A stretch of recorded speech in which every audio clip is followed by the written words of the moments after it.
Bonjour, c'est Guillaume, comment allez-vous? Donc, petite vidéo complémentaire sur les 7 facteurs qui justement causaient le baisse de votre rentabilité. Et donc là, on va voir autrement, c'est comment on va faire du profit justement quand vos coûts d'acquisition explosent, notamment si vous faites de la publicité dans votre zone de chalandise, surtout si vous êtes un institut de beauté, un centre laser, esthétique, studio DMS, salle de sport, ainsi de suite. C'est des méthodes que j'ai récupérées aux États-Unis et qu'on applique aujourd'hui sur des marchés qui sont devenus très complexes, très matures et il y a énormément de concurrence, comme c'est votre cas, j'imagine, si vous regardez cette vidéo-là. Et donc, c'est justement que c'est des méthodes qu'on applique le mieux, le plus tôt et le mieux pour vous, avant que justement votre concurrent prenne de l'avance. Et notamment aussi, je vais vous montrer que le leader est déjà sur le sujet.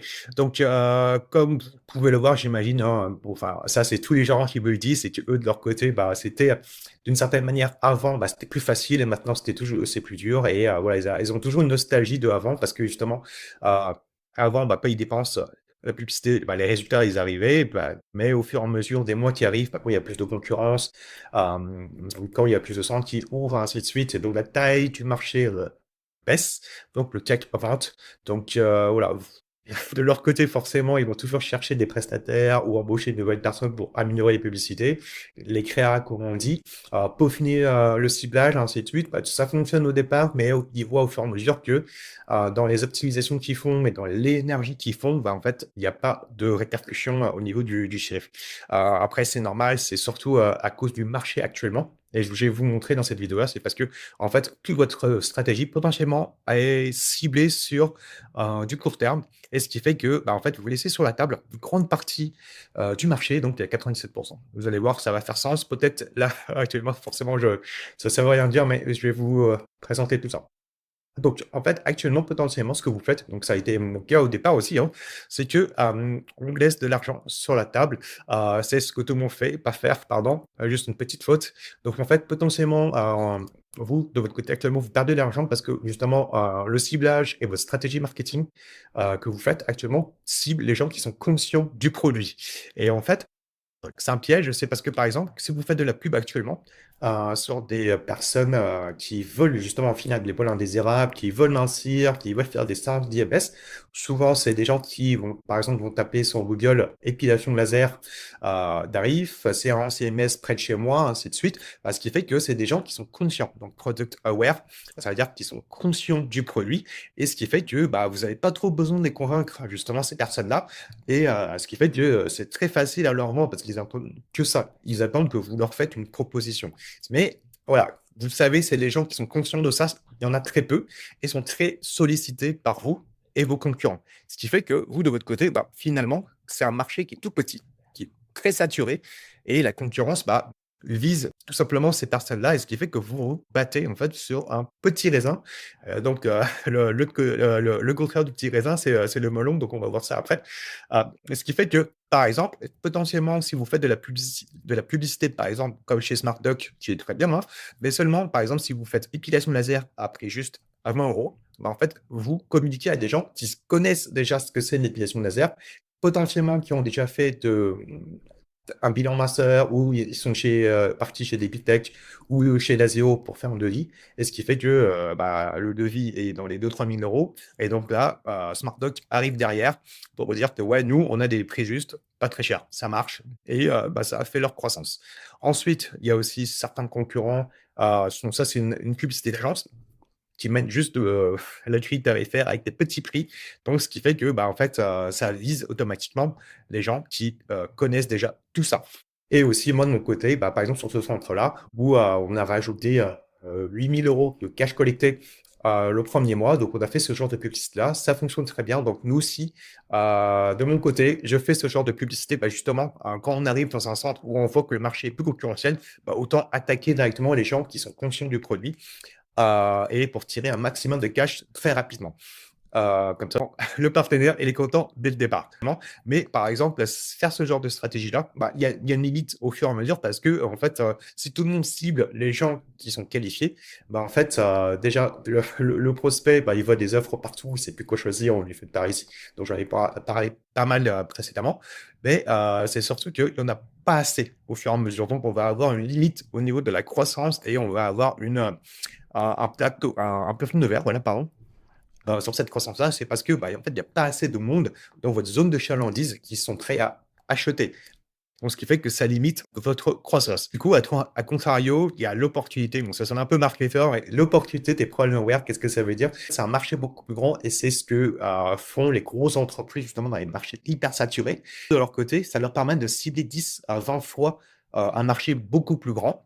C'est donc en fait les personnes qui ressentent la douleur du problème que vous, de votre côté, vous résolvez, mais qui connaissent pas votre solution. Donc, c'est potentiellement des gens qui veulent en finir avec les pôles indésirables, par exemple, mais qui n'ont jamais eu l'idée d'adopter le laser. Actuellement, chez la femme, bah, c'est souvent des femmes de 20 à 25 ans qui, justement, finissent leur période d'adolescence, qui deviennent adultes et qui ne connaissent pas encore la solution laser. Enfin, vous voyez l'idée.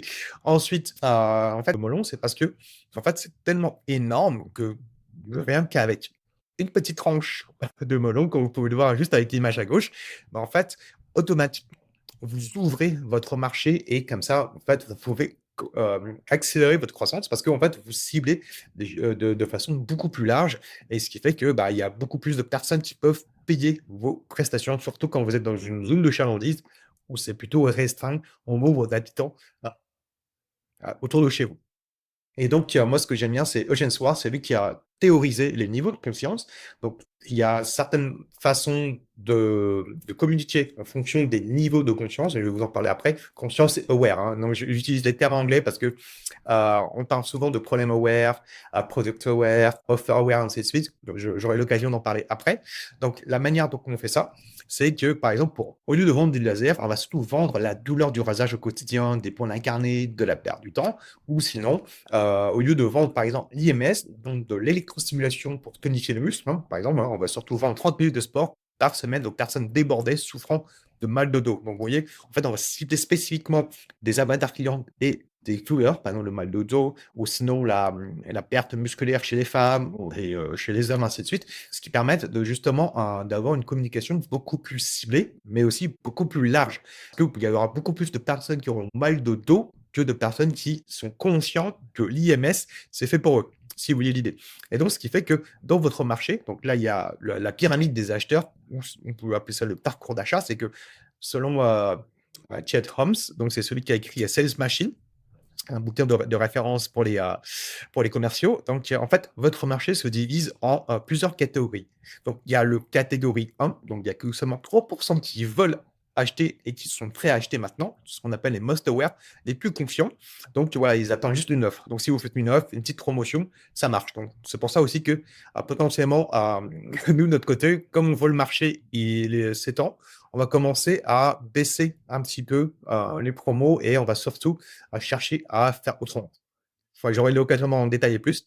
Ensuite, il y a le niveau 2. Donc, il y a les 7% qui recherchent une solution. Donc, actuellement, c'est les gens qui comparent justement votre solution. Par exemple, le laser diode, l'IPL en institut ou à la maison. Est-ce que je vais chez les cliniques, ainsi de suite. Donc, qui cherchent les solutions pour justement à les comparer. Alors, il y a énormément de comment dire, d'articles de blog et de contenu YouTube pour justement prendre la bonne décision. Ensuite, il y a des personnes qui sont ouvertes à l'idée. Donc ça, c'est souvent les personnes qui vous disent au téléphone, je vais réfléchir, ouais, en fait, je sais pas trop, j'ai vu une offre, et j'aimerais en savoir plus, et qui viennent au centre et qui sont pas prêts à acheter. Voilà, c'est des gens qui sont problem aware, mais voilà, ils voient que c'est potentiel, ainsi de suite, et du coup, ils hésitent. Et là, il y a le gros du marché. Donc ici, 60% des personnes, donc ils y pensent pas, ils sont unaware, donc ils sont inconscients du problème, donc ils savent pas ce que c'est, on va dire, le laser. Quand vous savez que, enfin, quand vous voyez tout ça, en fait, la publicité que vous faites et que quand vous voyez que votre CAC augmente, c'est que, en fait, Facebook commence au départ, il cible ces 3%-là, donc là, vous, c'est super bien, il n'y a pas trop de concurrence, vous faites du chiffre d'affaires et tout ça, mais le problème, c'est que Facebook va élargir de plus en plus son ciblage. C'est pour ça que vous voyez des gens de plus en plus, enfin, l'inverse, plutôt de moins en moins qualifiés dans votre marketing et ce qui fait que c'est vraiment, compliqué, surtout que votre côté, vous voulez chiffrer quoi, d'une certaine manière.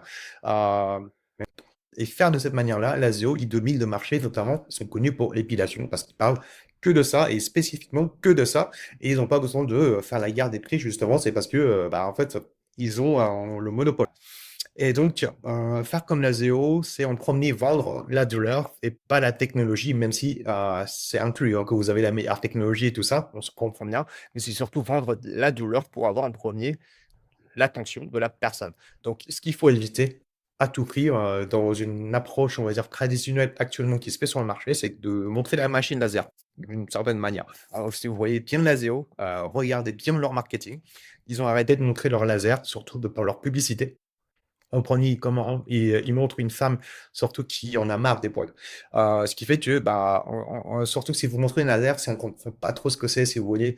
On a le laser, on est en train d'épiler une personne, en fait, elle touche pas la personne qui ne connaissent pas ça. Donc, ce qui fait que 90 de votre audience, elle trouve ça bizarre. Favoriser la publicité, donc vous gaspillez de la pub sur ces personnes-là. Donc, l'autre approche, c'est donc on va parler des galères du réseau quotidien, des pôles incarnés, du manque de tonus musculaire, par exemple, pour les nestes. Donc, ce qui fait que c'est on a une connexion émotionnelle avec les personnes. Donc, dans une structure, par exemple, marketing maintenant, donc on va diffuser différentes publicités. On va surtout montrer en premier le problème, donc parler des galères, ensuite l'agitation. Donc, on va surtout exagérer, on va ironiser, rire de ça, pour justement avoir de l'intérêt et ensuite présenter la solution à la fin, enfin, justement pour que montrer que notre service, soulage le le problème, mais aussi tout le travail fait qu'on va surtout à faire monter la valeur perçue pour ensuite annoncer le prix. Donc pour, être rentable maintenant, ça serait, fallacieux d'une certaine manière de vous dire que vous allez gagner plus, mais vous allez certainement être beaucoup plus en profit, mais d'une certaine manière, ça va prendre du temps. Pourquoi ça? C'est parce qu'avant, comme vous ciblez des personnes qui veulent en finir avec des poids et qui connaissent le laser tout de suite avec un prix, c'est d'une certaine manière assez facile d'être rentable au bout de 30 jours. Plus maintenant, j'imagine, mais avec, mais avant c'était très facile parce que, en fait, vous ciblez des gens très, très, très qualifiés. Aujourd'hui, ça va être un peu plus compliqué. Justement, comme vous ciblez les personnes qui sont conscients de leurs problèmes, mais pas de votre solution, donc ça va prendre du temps à les convaincre et donc ça peut prendre, 3 à 6 mois mais fait de cette manière-là, vous pouvez déjà dominer votre zone de chalandise parce que justement il faut communiquer à plus grand nombre et au fur et à mesure, comme ces gens-là, remarquent votre marque, en fait, vous êtes, on va dire, au-dessus, de la mémoire, de cette audience-là. Donc ce qui fait que sur le long terme, en fait, votre coût par lead va se réduire et ça aussi, c'est normal. C'est quand vous avez des personnes de moins en moins qualifiées, donc aussi votre coût par lead, est moins cher et aussi c'est parce que vous avez, votre ciblage de façon beaucoup plus large. Donc on va dire ça veut rien dire, c'est, si le coût par lead va baisser, mais c'est surtout le CAC qui va être, maintenu sur le long terme.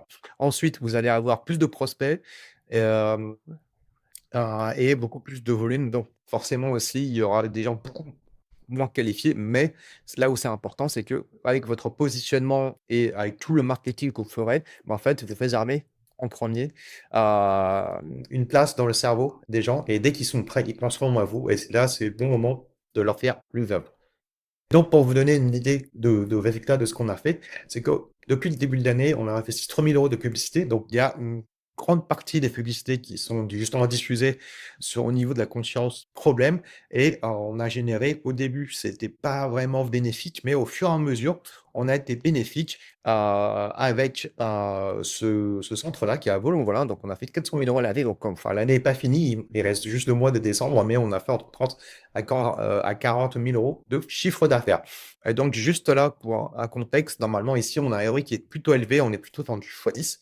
Mais ça veut rien dire, c'est même paradoxal, c'est parce que quand vous faites énormément de ROI, bon x10, en fait, c'est le moment de dépenser encore plus en publicité. Donc là, pour l'année prochaine, on va dépenser encore plus en publicité. Le meilleur ROI, enfin le bon ROI, c'est x4. Un x4 et là, parce que justement, on réinvestir en publicité, pousser au maximum, justement pour éviter aussi, que d'autres concurrents rentrent sur le marché et comme ça, on va saturer le marché.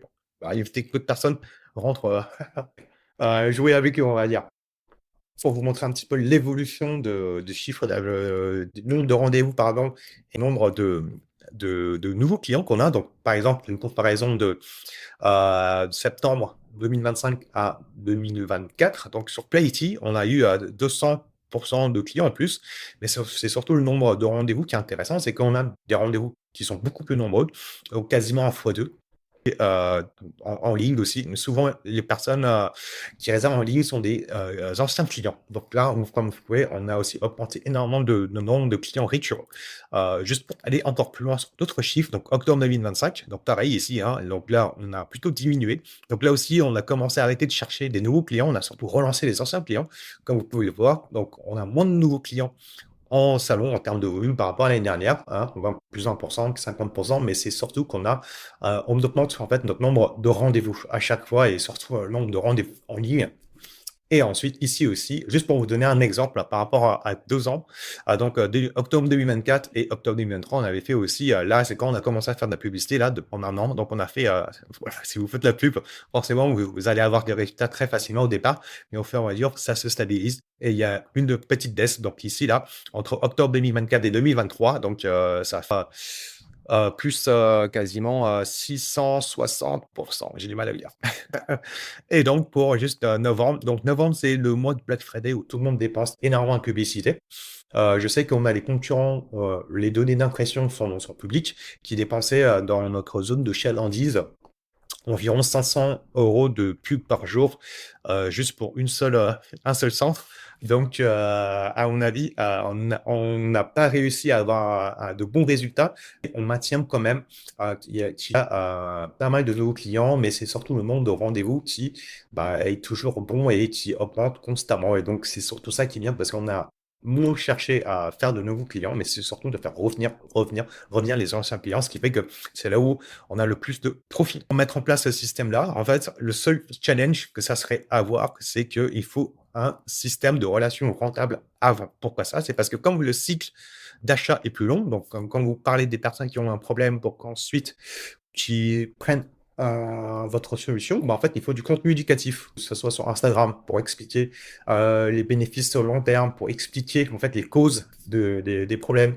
Il y a aussi les emails qui peuvent servir. Il y a la preuve sociale aussi, qui va montrer des résultats concrets, des avant-après, les témoignages clients. Il y a aussi présence dans l'esprit des gens pour être là. En fait, quand la personne a le déclic et elle veut passer à l'action. Donc, ce qui fait que forcément, sur le court terme, si vous faites des promos simples, rapides, ça va être destructeur sur le long terme. C'est parce qu'en fait, si vous faites des promos tout le temps, la personne, en fait, elle va toujours attendre la prochaine promo pour passer à l'action. C'est pour ça que, en fait, il y a des nuances à faire et il faut vraiment faire attention. Nous, on a remarqué, c'est avant novembre, on avait une baisse de demande. C'est parce qu'ils savent que en novembre, il y a Black Friday, donc c'est là où on va sortir la carte bleue, ce qui fait qu'en octobre, on a un ralentissement, on a cette impression-là de chiffre d'affaires. Donc voilà, ça c'est un petit détail. Mais voilà, si vous avez, si de votre côté vous souhaitez des résultats sur le long terme, c'est essentiel d'avoir un système de relations rentables, donc S2R, pour avoir justement une croissance constante et aussi une entreprise pérenne, parce que vous misez en fait sur la relation à long terme et donc sur les revenus récurrents de votre client. Pour ça, je vous invite, si ça vous intéresse, de regarder les autres vidéos de ma chaîne, notamment les 7 facteurs pour lesquels vos publicités Meta Ads sont de moins en moins rentables et comment rentabiliser justement votre poubelle à prospect, justement ce qui parle de ce système de relations rentables. Donc, je vous invite à vous abonner sur ma chaîne YouTube, petite pub. Et donc, voilà, puis je vous invite surtout à prendre de melon et laisser le hasard en premier. Si vous arrêtez de vous battre sur les 3% qui sont prêts à acheter, ça vous laissez ces personnes-là à vos concurrents, c'est pas très grave parce que c'est juste une minorité du marché. Si vous commencez à cibler la grande majorité des 97% qui ont justement le problème mais qui ne connaissent pas encore la solution, en fait, vous avez limite un océan bleu, donc il n'y a pas de concurrence ici, là. C'est seulement le revers de la médaille, on va dire, c'est qu'il faut accepter un cycle plus long pour avoir un marché plus gros. Et ce qui fait que vous devez les éduquer. Donc voilà, comme ça, vous les éduquez en devenant aussi sur l'autorité incontestée. Ça, c'est super important. C'est parce que comme ça, vous devenez le numéro 1, l'expert numéro 1 de votre zone de chalandise. Et donc, forcément. Quand la personne a envie d'y aller, elle ira chez l'expert numéro un, pas le numéro 2, pas le numéro 3, pas le numéro 4, hein. On boit du Coca et pas du Pepsi. Bon, même si moi j'aime bien le Pepsi, mais je préfère. Et donc, vous voyez l'idée. Donc voilà, si vous êtes prêt à prendre le melon, bah, tout simplement, hein, ce qu'on peut faire, c'est qu'on échange rapidement sur LinkedIn pour voir comment je peux vous aider, connaître vos challenges. Et bah, si c'est pertinent, on peut en parler à 10 fois au téléphone. Donc ici, vous avez mon LinkedIn et sinon par email aussi, ça avec grand plaisir. Bah, j'espère vous avoir aidé. Si vous avez des questions, en commentaire aussi. Et du coup, je vous remercie pour votre attention et je vous dis ciao, ciao.